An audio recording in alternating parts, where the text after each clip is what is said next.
me dar a vida, para que o nome dele viesse ser glorificado através do ato sacrificial de Cristo Jesus na cruz.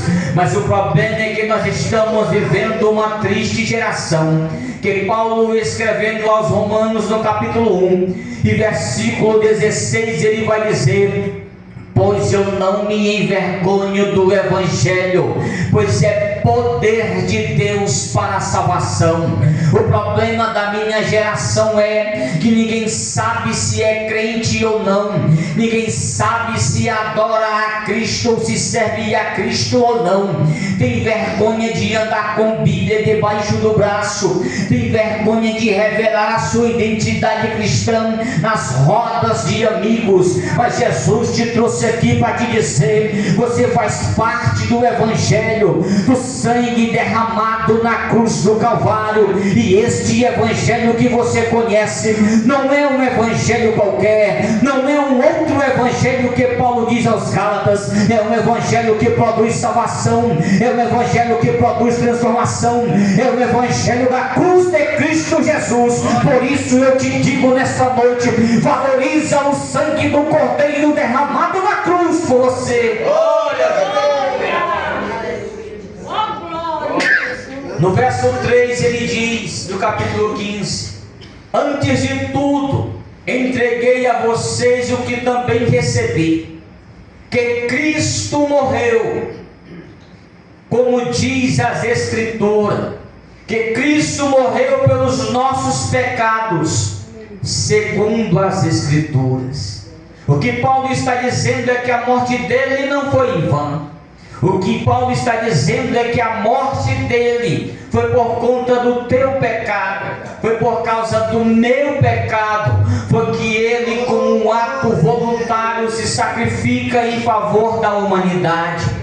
E muito dentro de nossas igrejas, pasmem os senhores e as senhoras, já não dão mais a mínima pelo que ele fez pela sua vida. Mas Cristo Jesus te trouxe aqui para lhe dizer: eu perdoei os teus pecados na cruz do Calvário. O que estava proposto para mim, o que estava proposto para você após a queda de Adão, era o inferno. Mas Cristo, por meio no seu sacrifício na cruz, te propõe um céu de glória, te propõe um lugar à mesa para ceiar com ele e juntamente conosco nesta noite. O sacrifício dele na cruz perdoa pecado. Não é homem que perdoa pecado, mas quando nós se rendemos a Cristo, ele está dizendo: perdoados estão os teus pecados. Nós somos pecadores, mas somos lavados pelo sangue do Cordeiro.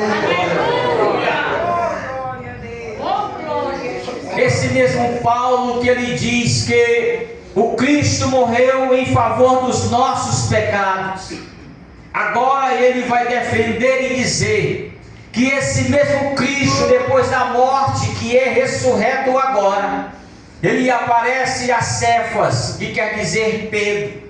Ele também vai aparecer aos 12, e depois ele vai ser visto por mais ou menos 500 irmãos que vão estar naquelas cercanias. E depois ele vai aparecer mais tarde para Tiago e também para outros apóstolos. Mas o que me chama a atenção ainda mais nesse texto que Paulo diz, é quando ele chega no verso 8, que ele diz: por último, depois de todos, foi visto por mim como um nascido afora de tempo. Em outras traduções vai dizer: ele apareceu para mim como sendo um aborto, uma criança nascida fora do tempo. Percebam as palavras que Paulo vai dizer. O que Paulo está dizendo, meus irmãos, ele continua dizendo: porque eu sou o menor dos apóstolos e nem mesmo sou digno de ser chamado apóstolo. Paulo, ele diz que ele não merecia sequer está ali sendo agraciado pelo sangue do Cordeiro, mas Cristo resolveu se revelar para ele. Cristo resolveu se revelar para você. Então valorize o sangue derramado na cruz. Se você está vivo hoje, se você está viva hoje, não é porque você é bom, foi por causa do sangue dele vertido na cruz, que ainda te preserva com vida e quer te levar para morar com ele no céu. Ele diz: mas pela graça de Deus sou o que sou, e a sua graça me foi concedida, e não se tornou vã. Pelo contrário, trabalhei muito mais do que todos eles. Todavia não eu, mas a graça de Deus comigo. Portanto, seja eu, ou seja ele, assim pregamos, e assim vocês creram. O que ele está dizendo é: Cristo na verdade morreu, mas ele ressuscitou, e ele fez uma promessa para a igreja. Ele fez uma promessa para eles também, que eles ficassem em Jerusalém, até que no alto sejais revestidos de poder, não para sair rodando por aí, mas para ser testemunha do sangue de Cristo vertido na cruz. Seja testemunho de Jesus aonde você quiser andar, seja testemunho e fale do amor dele, seja para quem for. Não deixe de pregar a palavra de Deus, dizendo que ele salva, que ele cura, que ele liberta, e tem lugar para você morar no céu. Eu não sei qual é o tamanho do seu pecado, e nem se compara com o meu, mas eu sirvo a um Jesus Cristo de Nazaré. Independente do teu pecado ser pequeno ou grande, ele morreu na cruz para te perdoar. Só depende de você crer e acreditar que ele vai te salvar. Glória a Deus. E agora no verso 12 ele diz: ora, se o que se prega é que Cristo ressuscitou dentre os mortos, como alguns de vocês afirmam que não há ressurreição de mortos? Era como se a igreja de Corinto estivesse com dúvida. Era como se a igreja de Corinto agora estivesse já não mais acreditando que ele havia ressuscitado. Parece parte da igreja brasileira, parte de uma geração que tem surgido, que parece que Jesus já não morreu na cruz, que parece que para uns ou para outros tanto faz como tanto fez. O sacrifício dele foi real, a morte dele foi real, mas o mais real ainda são as palavras que ele diz: e eis que eu vou para o Pai, mas enviarei o Consolador. Ele convence o homem do pecado, da justiça e também do juízo. Jesus Cristo de Nazaré prometeu que na casa do Pai dele há muito lugar. Tem lugar para você morar lá, tem lugar para o seu esposo, tem lugar para a sua esposa, tem lugar para o seu filho, para a sua filha. Só depende de você pregar a palavra para ele, e ele crer, se arrepender, deixar a praticidade do pecado e acreditar que ele ressuscitou e breve voltará.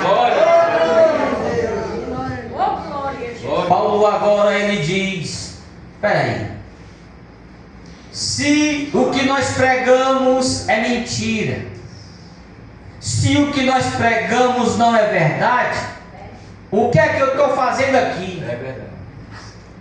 É o que Paulo está dizendo. É uma das chocantes respostas que Paulo dá. Ele põe a cabeça à guilhotina. Ele não tem medo da morte. Ele não tem medo de defender o Cristo em quem ele serve e a quem ele prega. Ele diz: e se não há ressurreição dos mortos, então Cristo não ressuscitou. É como se ele estivesse dizendo: então eu estou mentindo. Mas o que me chama mais a atenção ainda é na continuidade do versículo que ele diz: então, se Cristo não ressuscitou, não adianta pregarmos que ele ressuscitou, não adianta pregarmos o que ele prometeu. Não, Mas ele continua dizendo, no verso 15: além disso, somos por falso testemunho contra Deus, que ele ressuscitou a Cristo, a que ele não ressuscitou, se é que os mortos não ressuscitam. Ele está dizendo mais ou menos assim: se Cristo não ressuscitou, nós estamos dizendo que Deus ele é mentiroso, porque foi ele que disse que iria ressuscitar. E se ele agora não ressuscitou, então Deus está mentindo. E nós estamos mentindo porque nós estamos dizendo que Deus ressuscitou. Parece que Paulo usa um trocadilho. Ele está dizendo, então eu estou mentindo, os discípulos estão mentindo, e nós estamos levantando um falso testemunho contra Deus. Aí ele está dizendo, porque se os mortos não ressuscitam, também Cristo não ressuscitou. E se Cristo não ressuscitou, é vã a fé que vocês têm, e vocês ainda permanecem nos seus pecados. O que ele está dizendo é, se Cristo não morreu na cruz, e se ele não ressuscitou, então eu ainda estou no pecado, e todos vocês também. Mas o que ele vai dizer no verso 19 é: se a nossa esperança em Cristo se limita apenas a esta vida, somos as pessoas mais infelizes deste mundo. É o que ele está dizendo. Se eu acreditar somente que Cristo passeou pela terra e morreu, nós somos os mais miseráveis desse mundo. A fé que Paulo tem é a mesma fé que brota no meu e no teu coração. Esta fé que Paulo está dizendo aqui é algo que nós acreditamos e sentimos verdadeiramente a presença do nosso Deus, quando cremos e acreditamos que Ele disse que iria voltar, assim como Ele se revelou para Paulo, para Tiago e para os demais apóstolos. Nós estamos prestes a conhecer o nosso Deus, estamos prestes a ceiar juntamente com a pessoa do Cristo no céu, porque Ele disse que na casa do seu Pai há muita morada, e Ele em breve vai buscar a sua igreja. Ele vem buscar um povo que crê, Ele vem buscar um povo que acredita, Ele vem buscar um povo que deixa a praticidade do pecado e procura servir a Ele com excelência. Aonde estão este povo que vai morar no céu? Levante as suas mãos no céu e glorifique ao Cordeiro de Deus, porque Ele morreu e ressuscitou para ti na vida. Ele está vivo. Ele está vivo e se relaciona com você. E se relaciona comigo. Ele fala com você. Ele fala comigo. Ele fala conosco. Ele fala com nós. Cabe eu e você estarmos com os ouvidos atentos para ouvir a sua voz. Mas se de fato Cristo ressuscitou dentre os mortos, sendo Ele as primícias do que dormem, visto que a morte veio por um homem, também por um homem veio a ressurreição dos mortos. Os que morreram em Cristo hão de ser ressuscitados. Essa é a esperança que nós temos. Essa é a vontade que nós cremos no nosso Deus. Tenho certeza disso, pois o que Ele prometeu, Ele é fiel para cumprir. Glória a Deus. Verso 22 ele diz: porque assim como em Adão todos morreram, assim também todos serão vivificados em Cristo. Todos aqueles, todas aquelas que ainda não confessaram a Jesus como seu Senhor, para Deus, por mais que coma, por mais que durma, por mais que trabalhe e tenha a sua vida cotidiana para Deus, está morto espiritualmente. Ele vai trazer a vida para você. Ele te propõe a vida através do sacrifício na cruz. Se você se arrepender, Ele está prestes a te dar a vida e um céu de glória. Amém. Glória.